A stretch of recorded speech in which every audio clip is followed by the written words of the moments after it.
সমস্ত জায়গার পাশাপাশি ইটাহার ব্লকেও আনুষ্ঠানিকভাবে শুরু হলো বিজেপি সরকারের অন্নপূর্ণা ভান্ডারের আর্থিক সুবিধা প্রদানের প্রক্রিয়া। বুধবার ইটাহার ব্লক প্রশাসনের পক্ষ থেকে এই কর্মসূচির আয়োজন করা হয় বিডিও অফিস প্রাঙ্গণে।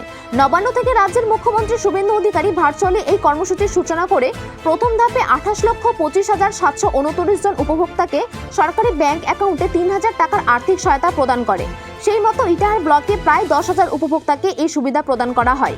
এদিনের কর্মসূচিতে উপস্থিত ছিলেন বিধায়ক মোশাররফ হোসেন, বিডিও দিব্যেন্দু সরকার, পঞ্চায়েত সমিতির সভাপতি রীনা সরকার, পঞ্চায়েত সমিতির কর্মাধ্যক্ষ পূজা দাস সহ অন্যান্য জনপ্রতিনিধিরা।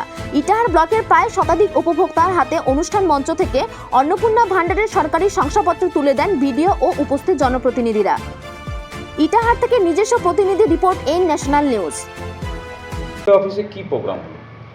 আজকে আমাদের সরকারিভাবে আমাদের মুখ্যমন্ত্রী মাননীয় শুভেন্দু অধিকারী আমাদের অন্নপূর্ণা ভান্ডার, যেটা আগে লক্ষ্মীর ভান্ডার ছিল, সেটাই পরিবর্তে আমাদের অন্নপূর্ণা ভান্ডার হয়েছে, সেটাই আজকে শুভ সূচনা করলেন। এবং যারা আগে ফর্ম ফিল আপ করেছেন প্রায় 28,000-এরও অধিক বেশি আছে, যেগুলো ফর্ম ফিল আপ হয়ে গেছে, তারা আজকে থেকে তাদের অ্যাকাউন্টে টাকা ঢুকবে। এবং যারা এখনও করেনি তারাও অ্যাপ্লিকেশন করবে এবং তাদেরও অ্যাকাউন্টে এই 3,000 টাকা করে ঢুকবে। আজকে ভিডিও আর আমাদের সঙ্গে উপস্থিত ছিলেন আমাদের বিডিও অফিসের বিডিও সাহেব এবং জয়েন্ট বিডিও সাহেব, সঙ্গে আমাদের বিধায়ক মোশাররফ দা এবং আমাদের পঞ্চায়েত সমিতির সকল কর্মাধ্যক্ষরা ছিলেন, সমিতির জনপ্রতিনিধি মেম্বাররা ছিলেন, সবাই ছিলাম আমরা একসাথে। হ্যাঁ, আজকে আমরা ইটাহারের যারা উপভোক্তা আছে তাদের হাতে আমরা শংসাপত্র তুলে দিলাম। প্রথম ধাপে কত 28,25,000-এরও বেশি উপভোক্তাকে প্রথম ধাপে আজকে দেওয়া হলো।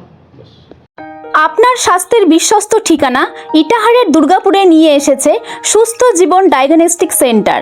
প্যাথোলজি, ওপিডি, ডেন্টাল, ইসিজি এবং ফার্মেসি সহ সব ধরনের আধুনিক স্বাস্থ্যসেবা এখন এক ছাদের নিচে। নির্ভুল রিপোর্ট আর অভিজ্ঞ ডাক্তারের পরামর্শ পেতে আজই যোগাযোগ করুন 7679143850 নম্বরে। সুস্থ জীবন ডায়াগনস্টিক সেন্টার, আপনার স্বাস্থ্যের যত্ন প্রতিদিন।